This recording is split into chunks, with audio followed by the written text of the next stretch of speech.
bundok guys. Ayun guys, nalangot lang, masyadong hot.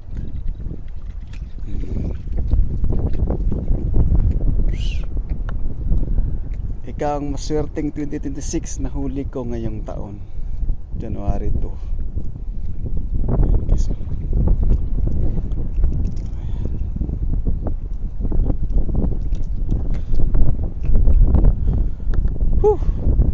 Marami ka.